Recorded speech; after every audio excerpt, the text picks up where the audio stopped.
What's going on, everybody? Welcome back for another episode of Form Check Friday, the series where we take viewer submitted videos and we pull them up on the screen behind me. I critique them, try to help people become more efficient lifters. If you guys are interested in this and you want to have your technique looked at, go ahead and send an email over to formcheckfriday@calgarybarbell.com. Make sure to include some context to let me know what it is that maybe you see that's wrong with your lift. List some things you're trying to work on, and let us know maybe whether or not you plan to compete, because sometimes that makes a big difference in how I'll critique these lifts.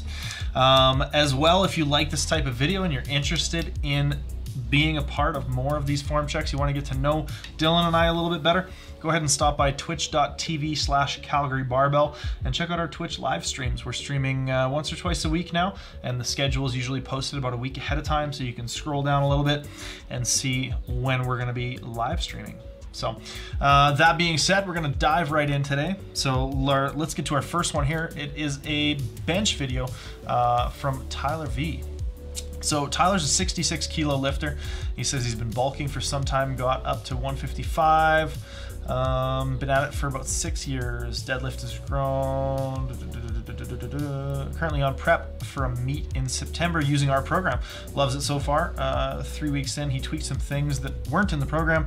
When he feels like when he benches, feels like the leg drive is somewhat not there, but not fully, and unsure why. Any advice? So let's take a look here. Where we go? Tyler, there you are. So we're gonna pull this up and take a look. What do we got going on here, Tyler? So the descent looks pretty good. The touch looks maybe a little bit loose, so I'd like to see you try to tighten that up and just keep a little bit more control over the bar. If we just pay attention to these frames right where the bar is on the chest, you can kind of see as the bar descends. Right here during the pause when the bar should be motionless, we're seeing a bunch of wobbling around, especially on these later reps. On this rep, the bar moves and dances quite a bit before we start pausing. Now I can see one thing that we're getting actually is we're seeing the knees come in as he goes to press here, right there. So that to me tells me that perhaps the reason we're not getting as much leg drive is because the feet are out quite wide. Now you might be someone who benefits from putting their feet a little more down here. Those are odd circles. Oh, you can't even see them on there. But anyways, so a little further down this way. Everybody see those arrows? There we go, down that way. So Tyler's feet are a little bit too far up, I think, and I think we can move them down to get them more out in front of him this way, so that his leg drive pushes more back into his arch. Now, that I think is going to solve the leg drive thing. I also think that we just need a little bit more tightness kind of overall in this upper back. So right in sort of this area here, as we're locking in our press, as we're in our pause there, we're seeing a fair bit of movement and a fair bit of things kind of jostling around just a little bit more than I would usually like to see, and that's making that second and third press a fair bit harder than they should be. We're seeing the elbows come out almost behind the bar, so making it really tough to kind of finish that bar path when the shoulders elevate like that off the chest. So a little tighter in the upper back. Let's try to move the legs down this way a little bit, and that should help a little bit for you. Best of luck with that, Tyler. Let's get to our next one here. Our next one comes from Antonio. So Antonio says, thanks for taking the time to read this email. He's 29 years old, started taking lifting a lot more seriously about a year ago. My apologies. Would like to try and compete eventually. He watches a lot of our YouTube videos as well as reads Starting Strength in order to learn proper form and technique. So far it's going really well. He's at a stage where he feels like outside feedback for his technique would be helpful, and he trains alone for the most part. For context, his bench is the worst lift. He's been struggling with it. He feels he can do more, but his left shoulder seems to get an impingement.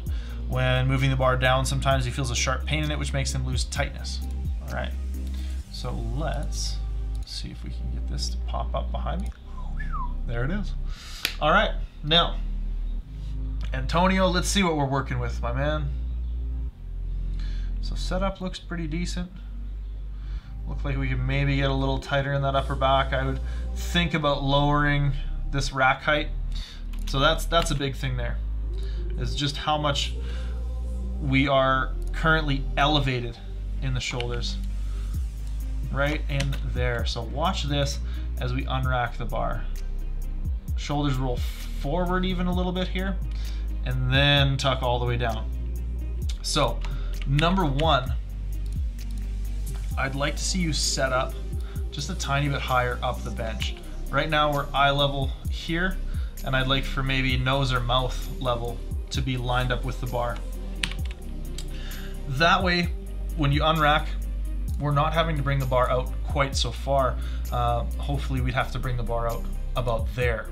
Now that's gonna move your whole body up the bench this way, and I think that's going to be a valuable tool in terms of maintaining more tightness as you unrack the bar. Now let's get into the press here.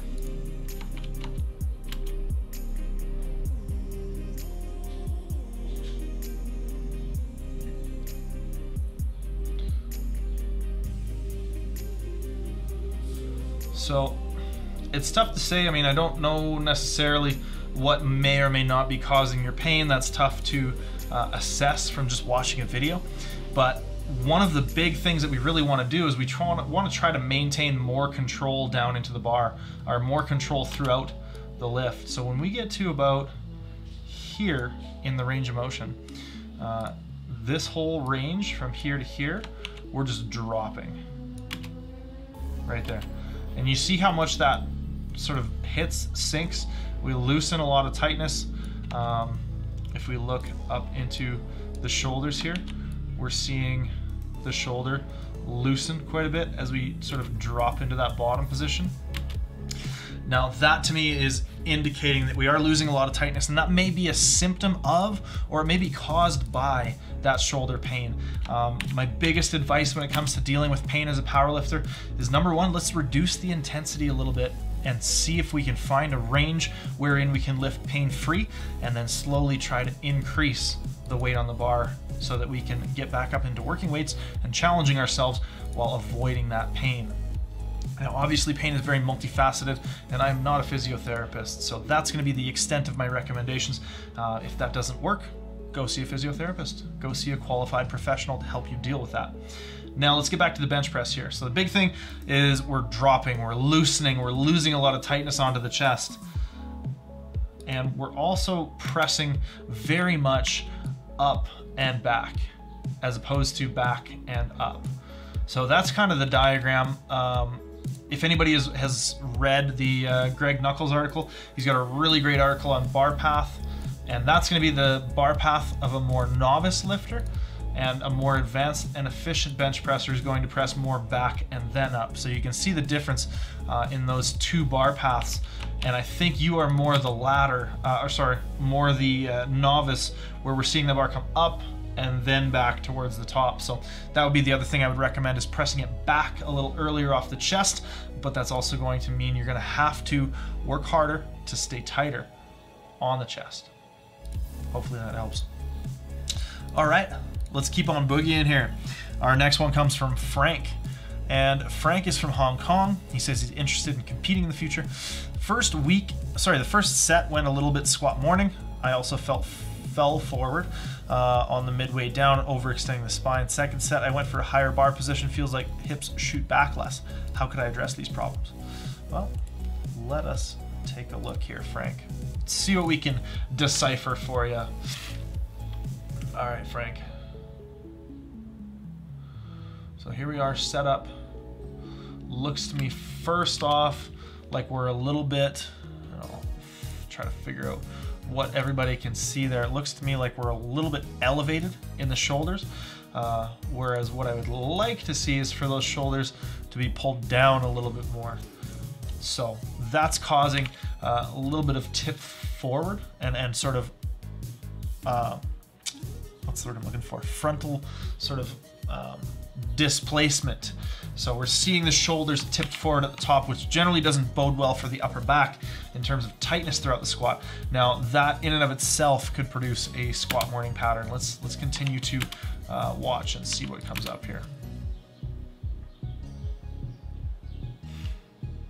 So this looks okay, actually. It looks like as you descend, you're kind of pulling your shoulders into a bit of a better position in relation to the upper body and trunk.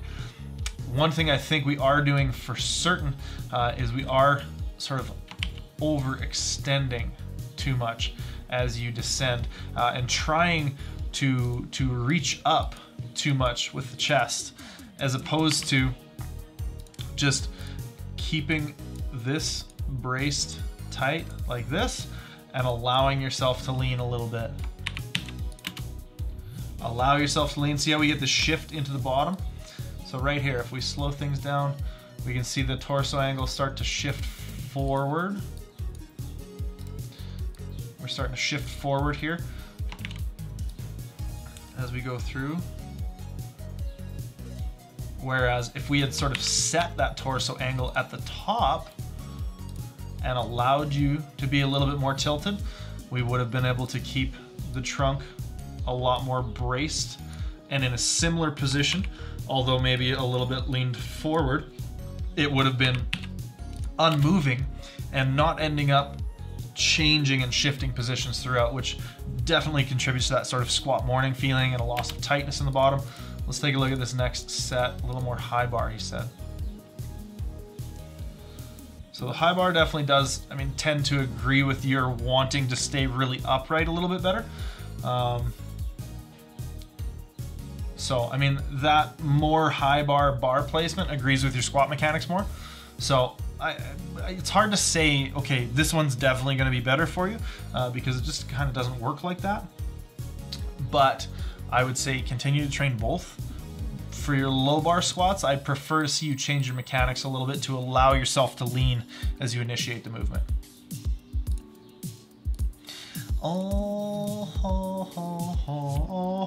Alrighty then.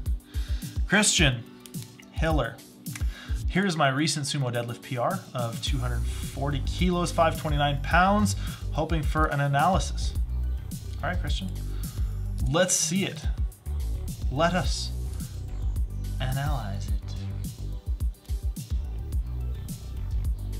Getting good and hyped up, which is good.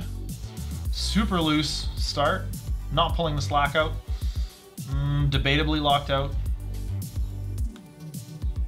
Yeah, so probably a little bit overhyped, but like you go from loose, and I love the intensity, I really do. But you go from loose to reaching, and then from this position you start your lift and you just jack into the bar, the hips shoot up, and then you kind of like start to lean back and pull that bar back into yourself quite a bit off the floor. So there's a number of things, like you're pulling that bar into yourself really bad by trying to like extend your hips and your back, and just like you're just kind of really just going for it. Now I think that also this lockout here doesn't look like we're all the way locked out. It does not look like we have, doesn't look like we have the right sort of shoulder position. The shoulders look too far in front, and the hips don't look like they're far enough forward. So the shoulders are too, or sorry, the hips are too far back. Looks like we still are a little bit flexed in the back. I'm not sure I would give this lift white lights, and I'm not saying all of this to try to be a crusty old man or to poo-poo on your PR, because it's great that you're hitting PRs and getting stronger. I do think that there's a real lack of sort of technical intent that went into this. So it may or may not have been time to reach for this PR, in my opinion. Obviously, like I said, we're just not pulling the slack out of the bar.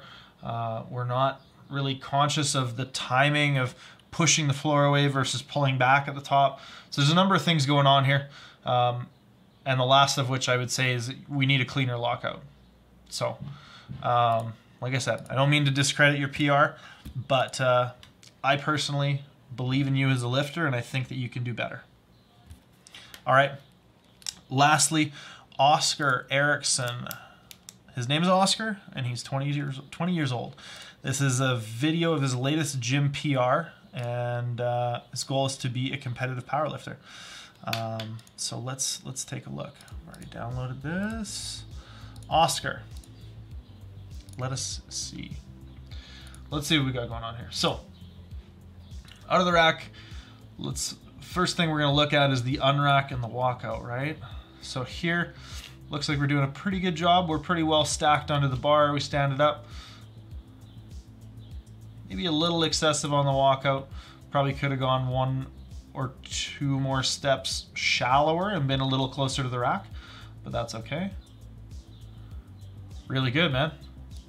Really, really good squat. So as he descends, one of the things that I'm watching for here that I think he does pretty well is we stay tight and we set this upper back. So as he begins to descend, what we're seeing is we're seeing him pull his shoulders and elbows down his back in line with his trunk. Now let's see if we can sort of identify that. As he goes, you can see the tension increase there as he begins to descend. The butt goes back a little bit, but he maintains that tension through the upper back. As we get to the bottom, at about this point, the knees sort of stop tracking forward. We don't see them track too much further forward. I may have made that line a little bit premature, but we see his hips sort of dip straight down. If we focus on the feet at the bottom, we see nice even pressure. We're not seeing the heels come up. We're not seeing the feet roll in too much. And not that that is the be all and end all, but it is sometimes a pretty good indication that we're getting a little bit off balance or a little bit loose. Depth in terms of, especially from this angle, looks like we're pretty good. Again, tough to say, definitely from a rear angle. As we come up, the knees don't shoot back too far. Obviously the knees come back a little as they extend, but they certainly don't outrun the hips to a great extent, which is something we often see. We'll often see lifters' knees really sort of fire back, which shoots the hips up. And in this case, we're doing a much better job of keeping the knees forward, even just a tiny bit. Right about there, the knees stop movement and the hips go through, and we finish the lift. So while that may not have been a lot of critique for you, Oscar, hopefully this illustrates for some people some of the things that people do right. So I think there's a value in having a decent mix on the channel of things that, okay, these are the things that we messed up, these are the things I'd like you to improve, but also having illustrations of, okay, these are how we fix those things. These are what it looks like when we do these things properly, and sometimes that's a beneficial illustration for people. So with that being said, we're gonna wrap this video up. So I wanna thank everybody for tuning in today. If you liked these videos, be sure to hit subscribe. We have plenty of other more short form, sort of entertaining, informational powerlifting videos coming very soon. And like I said, if you liked our live, or sorry, if you would like to tune in, get your form checked live on air with Calgary Barbell, Dylan and myself, go ahead and click over to twitch.tv/Calgary Barbell, and we'll see you all there. Thanks for watching. Any questions, comments, leave them below, and we'll see you in the next one.